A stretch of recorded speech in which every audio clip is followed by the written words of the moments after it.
Fin aujourd'hui à N'Djamena au Tchad, des sommets du comité permanent inter-État de lutte contre la sécheresse au Sahel, de l'autorité du bassin du Niger et de l'agence panafricaine de la Grande Muraille Verte. Il s'agissait pour les chefs d'État et de gouvernement, parmi lesquels le président de la République par intérim, le professeur Diankounda Traoré, de donner plus de vie à ces organisations sous-régionales dans le combat contre la sécheresse et l'insécurité alimentaire. Clôture à Caille de la première session de la Cour d'assises au titre de l'année 2013.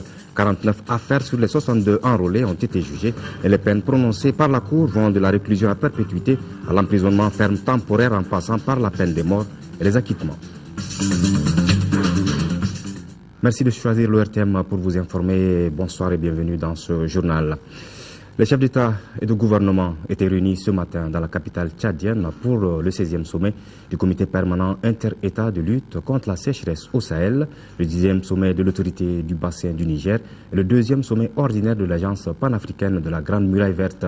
Un triple sommet dont le but est de donner plus de vie à ces organisations sous-régionales dans le combat contre la sécheresse et l'insécurité alimentaire au niveau du continent. Les rencontres de N'Djamena se penchent également sur les difficultés de mise en œuvre de certains projets communautaires, faute de manque de ressources financières. C'est pourquoi, à l'ouverture de ces sommets, le président tchadien, président en exercice des trois organisations, a invité les différents pays à faire mieux. Le président de la République par intérim, le professeur Diankounda Traoré, prend part aux travaux. Envoyés spéciaux, Adama Kamara et Bourama Traoré. C'est au palais présidentiel de N'Djamena que les chefs d'État et de gouvernement se sont réunis pour un triple sommet. D'abord, le 16e sommet du comité permanent inter-État de lutte contre la sécheresse dans le Sahel, SILS. La rencontre de N'Djamena évalue les activités de l'organisation sous-régionale en matière de lutte contre la sécheresse et l'insécurité alimentaire. Le thème retenu pour notre 16e conférence au sommet du SILS, qui est le stockage de proximité. Un instrument approprié pour une assurance alimentaire au Sahel, en Afrique de l'Ouest. Cela constitue une préoccupation majeure pour nos pays de plus en plus victimes des changements climatiques. Il est donc absolument nécessaire pour nous d'assurer une meilleure maîtrise de l'eau, d'améliorer la productivité de nos terres arables et de mettre en place des mécanismes de stockage appropriés et efficaces. Le SILS qui fête cette année ses 40 ans d'existence s'élargit de 4 nouveaux États. Il s'agit du Bénin, de la Côte d'Ivoire, de la Guinée-Conakry et du Togo, ce qui porte à 13 le nombre de pays membres. L'adhésion de ces nouveaux États au SILS est perçue comme une identité de vie dans le combat contre les défis environnementaux.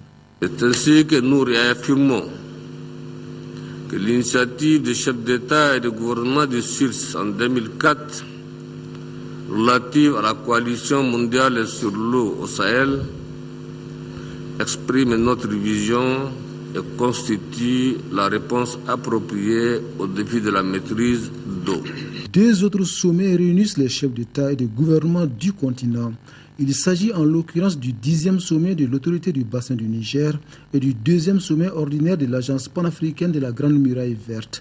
2 organisations et un objectif commun, la gestion efficiente des ressources naturelles en faveur des populations africaines. Je voudrais donc, à cet instant précis, qu'ensemble, demanderai de mobiliser très rapidement les ressources nécessaires pour la mise en œuvre de programmes que nous avions arrêtés de commun accord.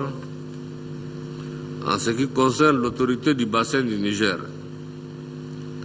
des résultats importants ont été certes enregistrés.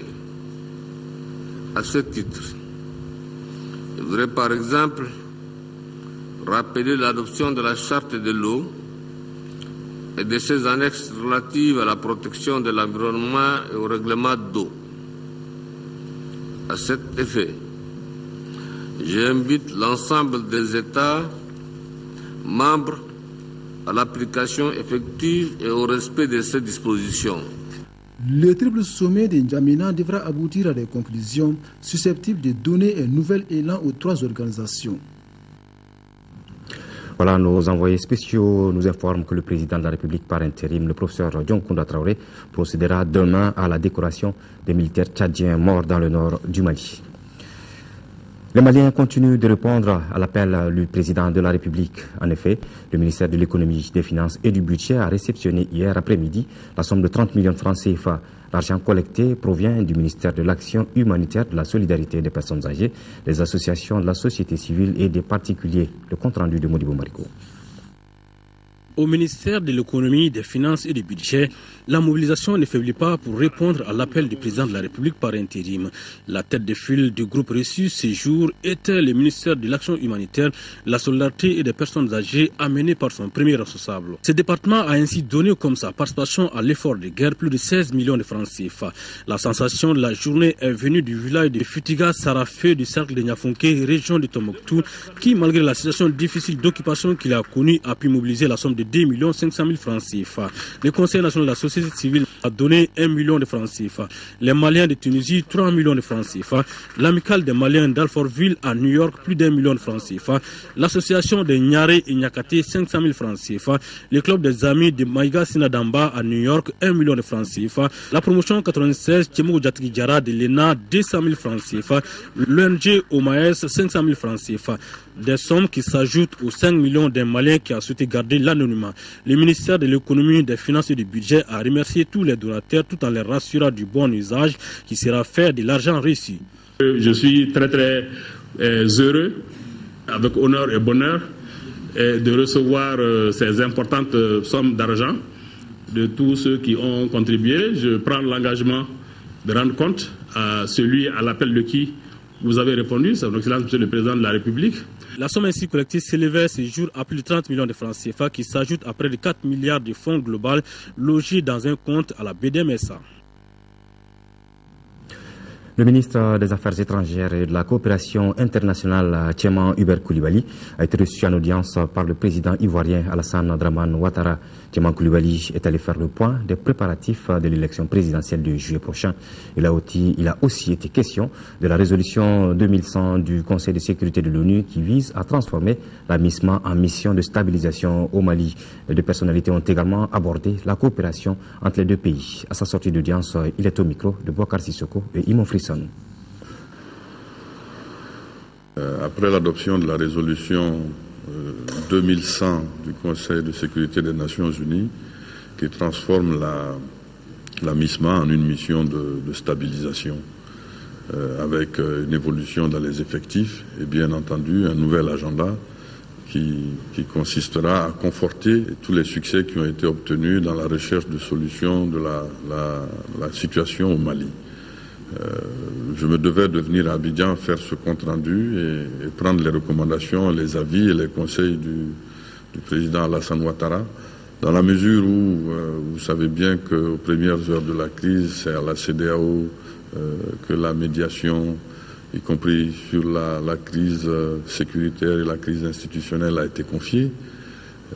Le président de la République de Côte d'Ivoire, en tant que président de la conférence des chefs d'État, a désigné le président Blaise Compaoré, président du Burkina Faso, comme médiateur. Donc je me devais de venir aujourd'hui faire ce compte-rendu, comme je vous ai dit, et après envisager la suite avec le président Alassane Ouattara pour avancer vers une résolution durable et, je dirais même, définitive de la crise au Mali. Évidemment, nous avons évoqué aussi les relations entre les deux pays frères que sont la Côte d'Ivoire et le Mali. Après la crise, il faut passer à la reconstruction et nos liens économiques, nos liens culturels. Affirmer au président de la République que le gouvernement faisait le travail qu'il fallait pour que les délais soient maintenus, que nous organisions les élections au mois de juillet comme cela a été annoncé et décidé. Retour à Bamako avec le mouvement patriotique pour le renouveau, le MPR, qui sera au rendez-vous des échéances électorales. En effet, le parti a désigné son candidat à l'élection présidentielle dont les préparatifs sont en cours. Le choix des militants s'est porté sur la personne du docteur Shogel Kokala Maïga. C'était ce matin au CICB en présence des membres du bureau exécutif central du parti. Reportage de Agali Agagissa. C'est le docteur Shogel Kokalamaïga qui défendra les couleurs du mouvement patriotique pour le renouveau MPR à l'élection présidentielle de 2013. Ainsi l'ont décidé les militants du parti. Le mouvement patriotique pour le renouveau MPR décide de désigner M. Shogel Kokalamaïga, président du parti, comme candidat du mouvement patriotique pour le renouveau à l'élection présidentielle de 2013. L'absence du candidat pour des raisons de service n'a aucunement joué sur l'éclat de la cérémonie d'investiture. En désignant un candidat à l'élection présidentielle, le parti a voulu respecter une tradition et défendre une idéologie qui est la préservation de l'unité et la défense de la patrie malienne. Il est résolu alors à aller à la rencontre de nos compatriotes. Il ira prôner l'unité et la cohésion du peuple dans toutes ses composantes. Lui, le premier qui a lancé la problématique de la réconciliation nationale, n'entend pas se taire alors que la maison a été en feu et en sang, alors que le tissu social s'abîmait. Auparavant, l'ancien ministre Djibril Diallo avait salué la mise en place de la commission dialogue et réconciliation tout en invitant les jeunes du parti à plus d'engagement pour la culture de la démocratie et la paix au Mali. Les militants du parti ont observé 1 minute de silence à la mémoire des militaires et civils tombés sur les champs d'honneur. Le mouvement des femmes du Parti de la Renaissance nationale PARENA renforce ses capacités sur les techniques de restauration de la paix et de la stabilité durable. C'est à la faveur d'une conférence débat qu'elles ont organisée au Centre international de conférences de Bamako. La rencontre avait pour thème « Femmes et restauration de la paix et de la stabilité durable ». Reportage de Abdelman Maïga. À cœur vaillant, rien d'impossible, a-t-on l'habitude de dire. Tel semble être désormais le leitmotiv des femmes du Parti de la Renaissance nationale, PARENA, en organisant cette conférence débat. Avec pour thème le rôle de la femme dans la restauration de la paix et de la stabilité durable, cette conférence vise dans un premier temps à renforcer les capacités de la jeune féminine sur la restauration de la paix et de la stabilité durable. Ensuite, assurer une meilleure reconnaissance du processus de la restauration de la paix au Mali et enfin offrir à celle-ci un cadre d'échange sur le comment établir une stabilité durable au Mali. L'implication de la femme pour la restauration de la paix et de la stabilité est son rôle traditionnel et culturel. Elle doit être une aiguille avec un fil pour coudre les hommes et les femmes, les vieux et les jeunes de la famille, du pays et de l'humanité toute entière. Nous avons le devoir de construire un Mali de paix, un nord du Mali de paix, débarrassé de l'économie criminelle, un nord du Mali débarrassé de toute logistique de guerre.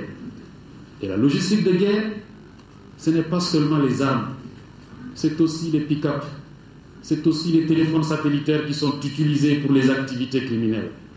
C'est un objectif, mais si nous nous mobilisons tous, nous arriverons à débarrasser notre pays de l'économie criminelle et de la logistique de guerre. Avec plus de 51% de la population active, les femmes constituent sans nul doute des vecteurs importants dans la préservation et dans la consolidation de la cohésion sociale. Avec la crise actuelle que traverse le Mali, ces actrices du changement et du développement pensent que le combat pour la sécurité et la stabilité leur revient de droit. Restons avec les partis politiques. Cette fois-ci, c'est le parti Convergence d'Action pour le Peuple qui a animé ce matin au Palais de la Culture Amadou Hampâté-Bâ sa toute première conférence de presse pour informer les journalistes sur la naissance de ce parti suite à la fusion de 3 associations. Ce parti qui regroupe essentiellement les jeunes veut aussi apporter sa pierre pour le renouveau et le changement. Mahamadou Doumbia. Créé suite à la fusion de 3 associations, Sigida Kanou, RAC et Cadre, le 15 mars dernier, le parti de la Convergence d'Action pour le Peuple est un parti composé essentiellement de jeunes à la conviction trempée pour bâtir un Mali digne et fier qui occupera une place honorable au sein des grandes nations. Nous sommes convaincus, au cap qu'une nation n'assure son existence à travers le temps et l'espace, que si des valeurs fondatrices issues des luttes armées, intellectuelles ou révolutionnaires continuent d'irriguer la conscience, de constituer l'empreinte génétique intellectuelle de ces générations futures. Aujourd'hui, aucun problème ne se pose à notre nation dont les causes proches ou lointaines, les solutions fistelles, superficielles ou pérennes ne sont pas connues. Le cap rejette sans réserve ni exception la facilité et s'engage à s'investir pour bâtir les fondations d'un nouveau contrat social entre tous les Maliens sans exclusif, sur les critères du mérite, du travail, de la compétence, de la justice sociale et de la bonne gouvernance. En réponse aux journalistes, tous les aspects sociopolitiques et économiques et les visions du Parti de la Convergence d'Action pour le Peuple ont été prises en compte, y compris l'aspect genre. La question genre se pose pour tout le Mali. Nous allons y travailler, mais il est important que pour régler définitivement cette question de genre, que nous faisons en sorte que les jeunes filles puissent effectivement aller à l'école de façon massive. C'est ce qui nous permettra demain de gérer les problèmes de genre au Mali dans tous les secteurs. Pour les élections générales de juillet prochain, le parti CAP se dit prêt. Il décide aussi dans la durée de s'étendre sur l'étendue du territoire national. Les travaux de la journée d'échange sur les conséquences de la crise sociopolitique et sécuritaire se poursuivent à Bamako. La journée est organisée par la fondation CMDID avec comme thème la crise malienne, quel enseignement pour les partis politiques. L'objectif est de diagnostiquer les faiblesses du système démocratique afin de proposer des solutions. Reportage de Youssouf Diakité. Les partis politiques engagent le débat sur les conséquences sociopolitiques et sécuritaires de la crise institutionnelle à travers une initiative de la Fondation CMDID. L'objectif est de répondre à cette question. La crise malienne, quel enseignement pour les partis politiques?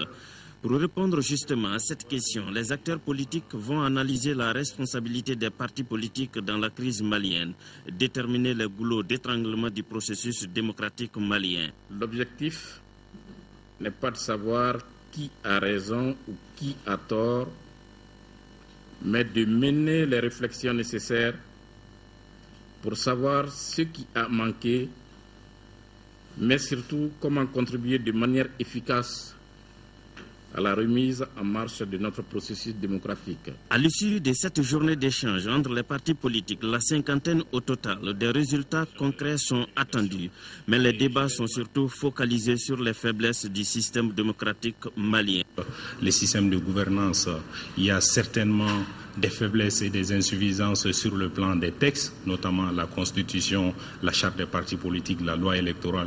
Imaginez un peu la situation que nous vivons aujourd'hui par rapport à l'organisation des élections. La multiplicité des structures d'organisation des élections font que souvent les centres de décision pour les élections sont multiples. La question fondamentale, précise les intervenants, se pose au niveau de la multiplicité des partis politiques. S'enquérir du niveau d'exécution des programmes et dégager des perspectives en vue de faire des propositions pour l'amélioration des conditions pour une bonne exploitation et l'instauration d'un climat favorable entre miniers et communautés riveraines. Tel est l'objectif de la mission que la commission des mines de l'Assemblée nationale vient d'effectuer à Siama, Morila et Kalana dans la région de Sikasso. Compte rendu de Daouda Diakité. La présente mission de la commission des mines de l'Assemblée nationale dans les mines d'or de Siama, Morila et Kalana en 3e région s'inscrit dans le cadre du contrôle de l'action gouvernementale confiée aux 11 commissions spécialisées sur les grands programmes approuvés par l'Assemblée nationale. Nous faisons le point de l'exécution des différentes conventions entre l'État et les miniers. Nous vérifions l'intégration des mines dans leur milieu naturel et socio-économique. Et nous vérifions l'état d'exécution ou l'état de travail, le traitement des travailleurs par les miniers. De Siama à Morila en passant par Kalana, les parlementaires ont eu des échanges avec les administrateurs, les syndicats des travailleurs et les autorités communales sur les conditions de vie, le climat social et l'impact de la présence des mines dans le développement économique local, régional et national. Ce que nous attendons de leur part est surtout la communication, la bonne communication. Ce que la mine fait n'est pas très bien connu. Si je prends l'exemple sur la contribution de cette mine depuis 2000 à maintenant, qui se chiffre à 854 milliards de francs CFA, donc le peuple malien ignore un peu ça parce que les gens disent que le Mali ne gagne que 20%. À toutes les préoccupations soulevées au cours des échanges à Siama, Morila et Kalana, les parlementaires ont eu une oreille attentive. Nous allons rendre compte, il y a une procédure qui est prévue pour porter à la connaissance de l'exécutif ce que le législatif a constaté sur place et qui ne va pas ou qui va. Une mission somme toute enrichissante qui aura permis aux élus de la nation et acteurs miniers de regarder désormais dans la même direction pour que l'or brille pour tous. C'est insupportable que le MNLA empêche la tenue de l'élection présidentielle à Kidal. C'est la conviction du procureur général après la cour d'appel de Kayes. Moussa Bakayoko a en effet tenu ses propos vendredi après-midi lors de la cérémonie de clôture de la première session de la cour d'assises de Kayes au titre de l'année 2013. Sur les 62 affaires enrôlées, 49 ont été jugées. De Kayes, la correspondance de Kansoutou Kanouté. Pendant 24 jours, sur 62 dossiers inscrits au rôle, ce sont 49 dossiers qui ont été jugés. 73 accusés ont comparu, 15 accusés ont été condamnés par contumace, 16 dossiers ont été renvoyés. Il y a eu 8 acquittements, une action publique éteinte. Les amendes prononcées s'élèvent à plus de 100 millions de francs CFA, le remboursement ordonné s'élève à plus de 40 millions de francs CFA, les dommages et intérêts accordés à plus de 15 millions de francs CFA. Je voudrais féliciter la Cour pour la qualité du travail abattu. Ceux qui ne méritent pas la punition ont été acquittés et ceux qui doivent être punis l'ont été. Les parties civiles ont été rétablis dans leurs droits, conformément à la loi et à vos convictions. 15 dossiers ont été jugés par contumace, toute chose que le premier président de la Cour a déploré. À l'analyse de ces résultats, on note un nombre élevé d'arrêts de contumace, c'est-à-dire des condamnations prononcées hors la présence des accusés. Il s'agit, il faut le souligner, d'un phénomène récurrent devant nos formations d'assises et pose ainsi la problématique de la représentation des inculpés au moment de leur mise en liberté. Le représentant de l'Ordre des avocats, Maître Munkoro Touefo, a salué le barreau et le parquet général pour la bonne organisation de ces assises avant de féliciter la Cour pour les différents arrêts justes et équitables rendus. Moussa Bakayoko, procureur général près la Cour d'appel de Kayes, dira que le Mali est un pays civilisé qui mérite d'être respecté. Et selon lui toujours, le Mali peut organiser des élections présidentielles libres, démocratiques, transparentes et crédibles avec la reconquête de Kidal. Moussa Bakayoko estime que serait scandaleux et insupportable que le MNLA empêche la tenue à Kidal de nos élections présidentielles prévues pour le mois de juillet 2013. Quelles sont les valeurs sociétales qui gèrent le Mali? C'est le thème d'une conférence débat organisée ce matin par la MISMA pour permettre aux officiers des contingents d'appui au Mali de mieux connaître notre culture. Les valeurs spirituelles et culturelles, le cousinage à plaisanterie et la solidarité sont entre autres sujets débattus. Fadema Keita. Cette conférence première du genre s'inscrit dans le cadre des activités de la mission internationale de soutien au Mali MISMA. Elle a pour but d'imprégner les différents contingents, tous grades confondus, sur les grandes valeurs du Mali. Un pays où cohabitent plusieurs ethnies qui vivent en symbiose et partagent beaucoup de valeurs.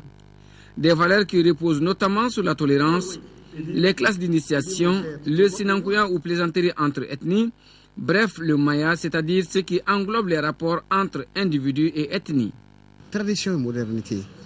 Quel comportement pour les Africains? Même quelle gouvernance pour l'Afrique? Et quel repère pour les jeunes? Il y a deux grandes valeurs au Mali. Tu ne peux pas être homme noté. Il faut se connaître, s'accepter, avoir confiance en soi et s'estimer. Si tu as ces quatre qualités, au-delà de sa mission principale, la MISMA tient à se familiariser avec les règles de fonctionnement de nos sociétés. Des règles qui constituent une véritable école pour nos enfants. Nous devons connaître les valeurs auxquelles, en tout cas, la République de Mali attache une grande importance. Ces valeurs que nous devons les connaître et dites valeurs qui devront pouvoir nous guider dans l'exécution des missions qui nous seront confiées. J'ai beaucoup appris de la culture du Mali, puisque nous sommes appelés à servir au Mali et aux côtés des Maliens.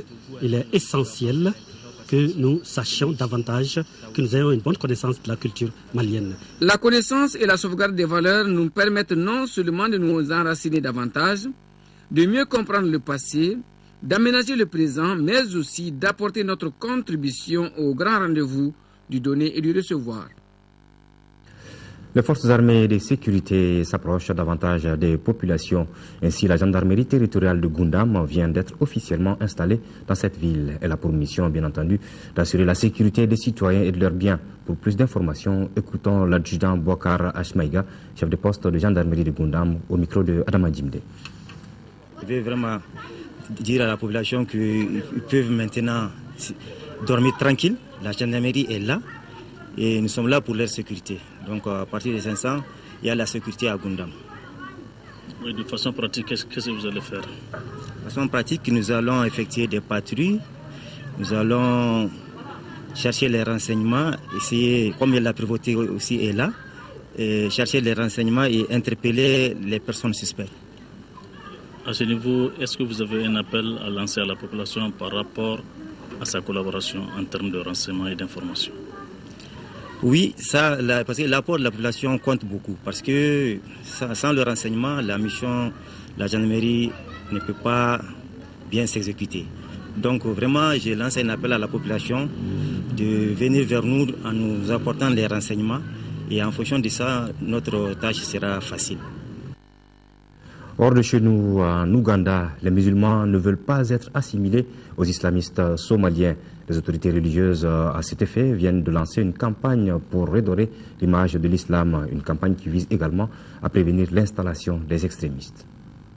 Mosquée nationale Kadhafi à Kampala. C'est un jour particulier pour les fidèles car aujourd'hui, les autorités religieuses lancent une vaste campagne pour redorer l'image de l'islam en Ouganda. Soins médicaux gratuits.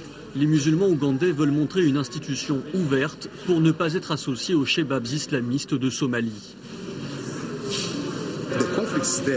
Les conflits là-bas ne viennent pas de malentendus religieux, ils ont des causes politiques et économiques. C'est pourquoi il ne faut pas que ces conflits qui se passent dans d'autres pays s'importent ici.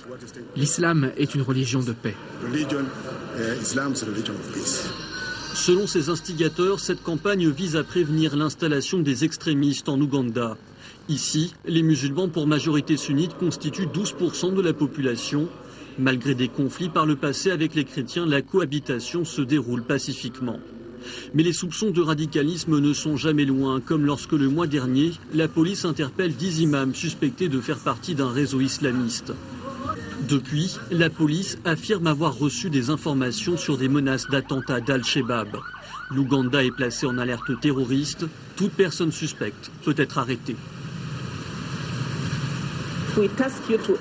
Si la police vous demande qui vous êtes, d'où vous venez, ce que vous faites dans telle ou telle région du pays, eh bien d'une certaine façon, cela instaure une barrière dans la tête des gens qui pensent qu'ils peuvent venir ici pour semer le chaos entre les Ougandais. En 2010, l'Ouganda avait été frappé par un attentat meurtrier pendant la Coupe du monde de football. Le pays est en première ligne contre le terrorisme. C'est à Kampala que les polices d'Afrique de l'Est se sont réunies dernièrement pour concerter leurs actions de prévention. Une prévention régionale indispensable. Le 7 mai dernier, c'est la Tanzanie qui était frappée. Un attentat contre une église a fait au moins 3 morts et une 60aine de blessés. Retour à l'actualité nationale avec la Fédération nationale des diabétiques du Mali, FENADIM, qui a tenu ce matin sa première assemblée générale statutaire à la Maison du Partenariat, regroupant les délégués des 17 associations membres. Les travaux ont porté sur l'examen et l'adoption des bilans moraux et financiers du Bureau fédéral. Nando Dambélé. Créée le 13 novembre 2011, la Fédération nationale des diabétiques du Mali, FENADIM, a aujourd'hui 18 mois d'existence. Globalement, elle a pour objectif d'orienter les actions pour un meilleur plaidoyer en faveur des patients. De nos jours, le diabète va à pas de géant. Le diabète va galopant. En fait, et nous l'a précisé tout à l'heure, monsieur le représentant des maladies chroniques, qu'auparavant, quand nous étions à 0,5%, de nos jours, la prévalence va à 9%. Cet exercice propose de mieux soutenir la fédération tout en identifiant les difficultés auxquelles celle-ci est aujourd'hui confrontée. Et nous savons aujourd'hui que cette maladie, sa prise en charge pose problème. Médicaments chers, dépistage cher. Sans oublier, même si les médicaments sont chers, la disponibilité pose problème. Le bilan moral présenté fait état des tâches menées par le Bureau fédéral pendant 18 mois. tâches qui se résument aux réunions ordinaires et extraordinaires, à l'animation des associations par les pères éducateurs et la célébration de la Journée mondiale du diabète. Il est soutenu par le bilan financier présenté par le trésorier général. L'association Mamadou Konaté et la fondation ADA, appui au développement durable en Afrique, ont remis ce samedi 15 ordinateurs à l'école Mamadou Konaté. L'association Mamadou Konaté rend ainsi hommage à cet homme politique qui a marqué l'histoire du Mali. Compte rendu de Isaac Tchenou. Destiné à l'école Mamadou Konaté, ce lot de matériel essentiellement composé d'ordinateurs est un don de l'association du même nom en collaboration avec la fondation Appui au développement durable en Afrique. C'est là, à l'occasion du 57e anniversaire de la disparition de ce grand homme d'État que fut Mamadou Konaté, celui-là qui, de son vivant, avait créé l'établissement en question qui finira par porter son nom. Ce don sera d'autant plus utile qu'aujourd'hui, l'introduction de l'informatique à l'école Mamadou Konaté constitue un apport considérable dans la formation des enfants. La vocation première de Mamadou Konaté, c'était l'éducation. Il a dédié toute sa vie à l'éducation, à l'émancipation de ses concitoyens. Et donc, nous avons eu une collaboration avec la fondation ADA, l'opportunité de faire ce don d'équipement. On est à une période où nous souhaitons également placer cet anniversaire sous le signe de l'unité de la paix retrouvée au Mali, de l'unité nationale et en Afrique, tout ce qui était cher à notre père Mamadou Konaté. La direction de l'école a promis de faire bon usage de ce matériel qu'il apprécie à sa juste valeur. Le groupe scolaire s'engage au bon entretien du matériel reçu, souhaite la pérennisation du partenariat qui vient d'être noué. Le groupe scolaire promet une bonne formation des enfants et enseignants. Il faut rappeler que Mamadou Konaté fut fondateur de l'USRDA avec Modibo Keïta. Ce grand homme politique a été vice-président de l'Assemblée française en 1956, année de son décès. Nous sommes samedi 11 mai et comme vous le savez, depuis 32 ans, la communauté des Rastas à travers le monde commémore la disparition de Bob Marley. Ici au Mali, c'est une conférence de presse qui a été animée au Carrefour des Jeunes. À cette occasion, compte tenu de la situation actuelle de notre pays, contrairement aux autres années, il n'y aura pas de manifestation lors de ce 11 mai commémorant la mort du leader des Rastas. Pour la réussite de cette conférence, l'ambassadeur des États-Unis d'Amérique au Mali a appuyé la communauté des Rastas du Mali. Les détails avec Modibo Soiré. 11 mai 1981, 11 mai 2013, il y a 32 ans disparaissait le roi du reggae Robert Nesta Marley, plus connu sous le nom de Bob Marley. Pour commémorer le 32e anniversaire de sa disparition, la communauté Rasta du Mali, Kourasma, a organisé une conférence débat. Le thème choisi par les organisateurs est intitulé Bob Marley, le reggae et les élections. Vu le contexte particulier du pays, nous plaçons cette commémoration sous le signe de la paix et de l'unité et surtout aussi de la citoyenneté. Et parce que la paix et l'unité, Bob Marley a eu à connaître une situation comme la nôtre dans son pays en 1978. Et c'est à cette occasion qu'il a organisé ce grand concert le 22 avril 1978. Tous les peuples maliens doivent, au-delà de leur situation géographique et sociale, se donner la main parce que s'il y a une chose que nous avons en commun et de laquelle dépend notre bonheur de demain, c'est ce Mali-là. Et donc, point de paix, point de développement, point de stabilité, point de bonheur. Cette journée commémorative était soutenue par l'ambassade des États-Unis pour sensibiliser l'opinion publique sur les élections et la démocratie au Mali.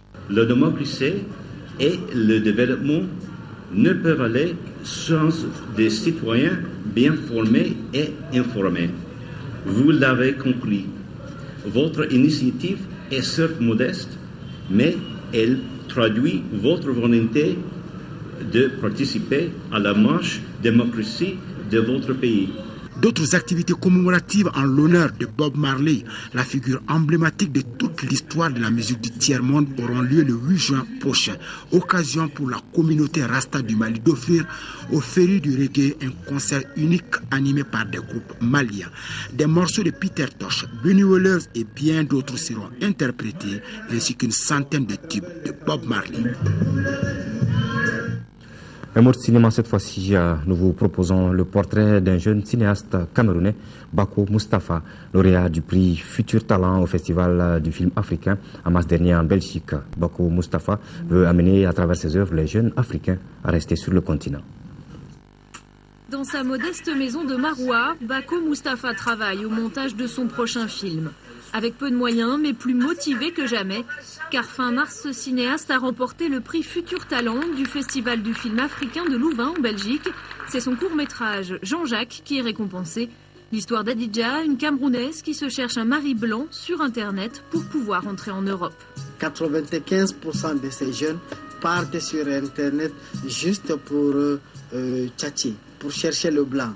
Quand tu tchatches avec une fille, dès que tu lui dis que tu es africain, camerounais, tchadien, ivoirien, béninois, tout de suite on dit que non, ça va. Tu as changé? Je n'ai plus le temps de blague, mon ami. Je vais à Paris.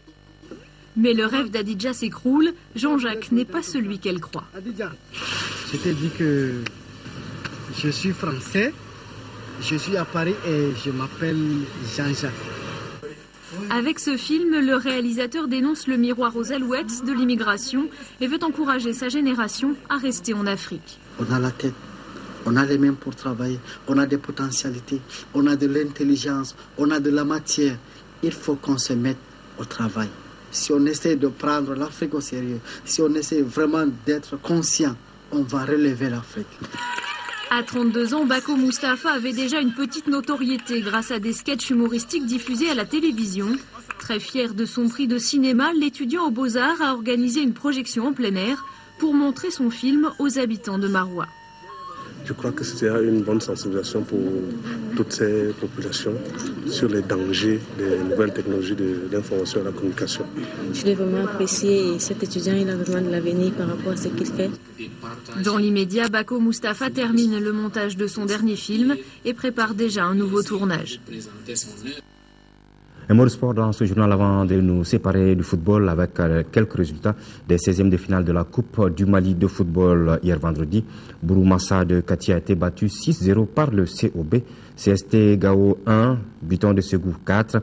Ce samedi, 6 rencontres étaient donc au programme. CS Dougoulonfla 1, Nyana de Koulikoro 1. Le Nyana de Koulikoro s'est imposé dans la séance des tirs au but après 120 minutes de jeu, 6-5.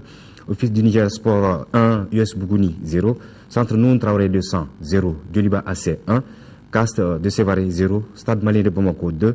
Jeanne d'Arc 0. ASB 3. Et le match Yélin Football Club AS Sahel de Gao s'est déroulé au début de cette édition. Nous vous donnerons les résultats dans nos prochaines éditions. Dimanche, 7 matchs sont au programme et lundi, un seul match pour boucler ces 16e de finale de la Coupe du Mali de football. Voilà, c'est tout pour ce journal. Demain à 13h, vous retrouverez Amadou Sankaré. Je serai là à 20h, Inch'Allah, pour la grande édition. Merci et bonne suite des programmes sur votre télévision nationale.